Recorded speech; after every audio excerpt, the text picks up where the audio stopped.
hasta ahora. Entonces se salvará tu pueblo, todos los inscritos en el libro. Muchos de los que duermen en el polvo despertarán, unos para vida perpetua, otros para ignominia perpetua, ¿no? Es un lenguaje que invita a reflexionar sobre el final de los tiempos. Entonces esto se ve, este texto del profeta Daniel, como un anuncio de lo que Jesús después explica con mayor claridad. Por lo tanto, es eso, la apocalíptica, y esto es importantísimo que los católicos lo entendamos, es un lenguaje simbólico. Repito, es simbólico, no es literal. Porque ¿qué pasa? Muchas veces andan por ahí las sectas predicadoras por todos lados y hay gente que está obsesionada terriblemente, ya casi que como una enfermedad mental, con el tema del fin del mundo, que no hacen sino hablar de eso y enseñar sobre eso y darle vueltas sobre eso, y Cristo viene y viene molesto, y Cristo viene y viene pronto, arrepiéntete pecador porque te vas a condenar en el infierno, te vas a morir, te van a pasar 1000 cosas malas. Oye, llega un momento en que las personas que están escuchando esa predicación, lo menos que le das es esperanza.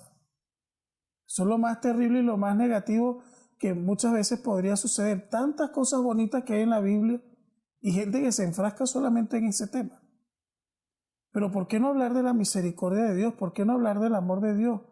¿Por qué no hablar de la sanación que Jesús hizo hacia los enfermos o de la liberación? Sino enfrascarnos en un tema que Jesús hoy es claro en el Evangelio, nos dice: nadie sabe el día ni la hora, ni el Hijo.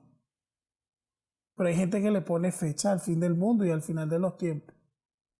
Y lo peor, y hay gente que les cree. Eso es lo peor. No los que le ponen fecha, sino los que creen muchas veces en esos anuncios, en esas profecías y todo eso. Y en algunos países hasta hay gente que hasta ha abierto una cuenta bancaria. Echen aquí todo su dinero, que el mundo se va a acabar. Y traigan todos sus bienes. Y pasan los días y el mundo no se acaba. Y por supuesto lo que se acaba es la pobreza del falso profeta, ¿verdad?, que anunció el fin del mundo. Entonces no seamos incautos ni ingenuos. La rectitud de la enseñanza de la palabra de Dios está en la Iglesia Católica. Y muchas veces hacemos oído a lo que las sectas y los grupos religiosos milenaristas y apocalípticos enseñan, y hay que tener mucho cuidado. Entonces hay gente que agarra el Apocalipsis y enseñan unas barbaridades. Hay unos videos en YouTube terribles, que si el Papa es la bestia del Apocalipsis, que si va a venir un último Papa, que un Papa negro, y hacen unas conjeciones ahí con los números, y todo eso, mis queridos hermanos, es simbólico. Cuando en el Apocalipsis se hablan de bestias, de animales, o no, un monstruo de 7 cabezas, se hace referencia a los imperios terrenales, pero es una imagen que se utiliza para esconder una realidad que está de fondo. La marca de la bestia es un número simbólico, ¿verdad? Los que están sellados por la bestia, por el enemigo, por Satanás, por el diablo, o eso que nosotros llamamos el mal. ¿Quiénes son los que están marcados? Están marcados por el mal los que se dedican a obrar el mal. Entonces, muchas veces el Apocalipsis presenta es la realidad que estaba viviendo la iglesia en el momento en que se escribió, que era persecución, que era un imperio romano que oprimía al pueblo cristiano, pero un pueblo que sale victorioso, que termina vestidos de blanco, ¿no? Los mártires, hace reseña de los mártires. Juan en el Apocalipsis los ve ya en la gloria celestial disfrutando de el reino, porque blanquearon sus vestiduras en la sangre del Cordero, símbolo del bautismo y del martirio, ¿no? Y siempre con una realidad simbólica, un cordero que está en medio y que recibe las alabanzas de todos, es un signo de la Eucaristía que se celebra en la fe cristiana. O sea, todo tiene un significado, los números, los elementos, los animales, los símbolos, etc. Incluso hoy Jesús está hablando en términos apocalípticos, ¿verdad?, que hay que saber interpretar. Entonces, los especialistas de la Biblia, de la Sagrada Escritura, algunos de ellos dividen la llegada del reino de Dios a la tierra en 2 momentos. Un primer momento, que es el momento cumbre de la historia, la encarnación del Verbo en Jesucristo, el momento en que Jesús hace las obras del Padre y anuncia el reino. ¿Y cómo lo anuncia? No solamente con las enseñanzas o las predicaciones, sino sanando, liberando, obrando. Y un segundo momento que será cuando Jesucristo se manifieste realmente como lo que es, como juez y Señor universal, como Rey. Eso sucederá al final de los tiempos. ¿Cómo sucederá y en qué momento? No lo sabemos. Pero mientras tanto, ¿qué es lo que hace la iglesia mientras llega ese segundo momento? Trabaja en lo que Jesús le dejó como encargo. ¿Cuál es el encargo que Jesús le deja a la iglesia? Predicar el reino. Vayan por el mundo, anuncien el evangelio a toda criatura. El que crea y se bautice se salvará. Entonces nosotros vamos a perder el tiempo enseñando que ya el fin del mundo viene, que ya se va a acabar el mundo porque hubo un terremoto. Terremotos ha habido siempre, guerras ha habido siempre, catástrofes y epidemias ha habido siempre en toda la historia de la humanidad, y eso no quiere decir que si pasan esas cosas es porque el mundo se va a acabar mañana. O sea, tenemos que sacarnos esas ideas de la cabeza y tener cuidado cómo interpretar las Sagradas Escrituras. O sea, el Evangelio es claro. No importa el día ni la hora, sino cómo yo me estoy preparando para el día y la hora si llega. Y ahí es donde el Evangelio es claro, una actitud de vigilancia. Mantengan la lámpara encendida, dice el Señor. Y a veces pone varios ejemplos de varias parábolas de cómo estar con las botas puestas, sirviendo, trabajando, haciendo las obras de Jesús mientras llega el fin de los tiempos. Entonces, ¿qué tenemos que hacer? ¿Enfrascarnos en la idea del fin de los tiempos o prepararnos para el fin de los tiempos haciendo lo que Jesús nos pide? Por supuesto que prepararnos al fin de los tiempos haciendo la voluntad de Jesús. Es decir, no quedarnos de brazos cruzados. Hay una escena en los Hechos de los Apóstoles muy curiosa y además muy simpática. Dice que cuando Jesús subió al cielo, los apóstoles se quedaron viendo para arriba, ahí todos embelesados como tontos. Y apareció un ángel y dijo: hey, Galileos, ¿qué hacen mirando al cielo? El mismo Jesús que vieron subir volverá lleno de gloria. Vayan a Galilea y hagan lo que les dijo.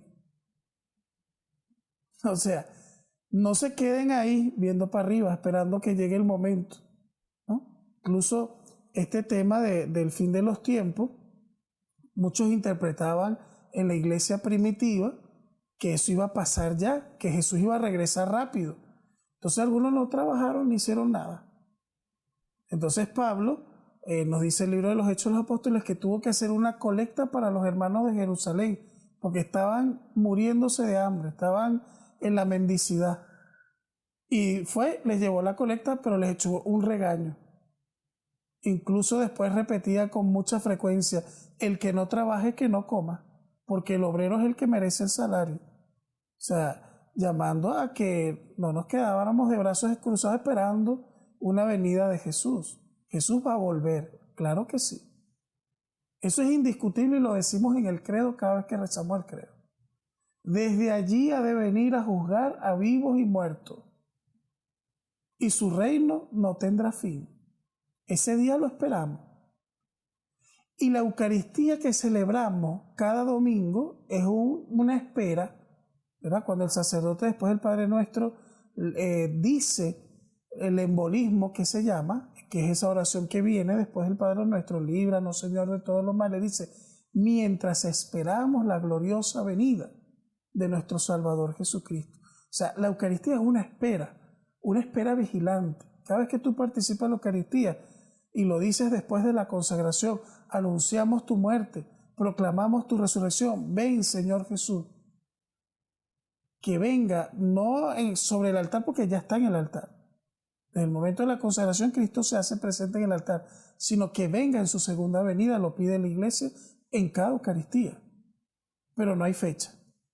Y como no hay fecha, no nos interesa saberla, sino nos interesa es trabajar y prepararnos para cuando llegue ese día y que el Señor nos sorprenda haciendo lo que Él nos pide. Quisiera terminar diciéndoles que a veces también las películas y el cine, que es un arte, y yo valoro muchísimo el esfuerzo y y en la creatividad que tienen los seres humanos, pero en este tema no nos ha ayudado mucho a los creyentes. Mucha gente ve las películas y creen que todo lo que está ahí es real, ¿no? Y no, a veces no tenemos como esa capacidad de interpretación de que es simplemente una producción cinematográfica. Entonces mucha gente se me ha acercado y me ha dicho, padre, yo vi una película donde dice que el fin del mundo va a suceder cuando encuentren un pergamino. Entonces yo le digo a la gente, no te pongas a esperar que encuentren el fulano pergamino, porque si no encuentran el pergamino, entonces no se acaba el mundo y nos quedamos de brazos cruzados. Preocupémonos más bien de hacer lo que Jesús nos pide. Y no hagamos tanto caso a esos que andan por ahí dedicando toda su vida y toda su garganta y todo su esfuerzo a andar diciendo que Cristo viene pronto y que ya el mundo se va a acabar y que mañana mismo vendrá, ¿verdad?, miles de catástrofes. Nada de eso. Obedezcamos la palabra de Dios. Hagamos lo que Jesús nos dice, que es la mejor preparación al final de los tiempos. Y que al final de los tiempos el Señor nos encuentre en vela. Entonces, preparémonos también para la fiesta de Cristo Rey con esta idea de que mientras estamos en la tierra debemos producir para el reino. Debemos trabajar para Jesús, para que el mundo sea diferente. Ojalá que nuestro Señor, cuando regrese en gloria, encuentre un mundo mejor que el que Él dejó y nos encuentre a nosotros los cristianos ya con la tarea cumplida. Pero para lograr cumplir la tarea de Jesús todavía nos queda camino. Todavía hay mucho odio en el mundo, hay muchas divisiones, hay mucha violencia, hay mucha falta de amor.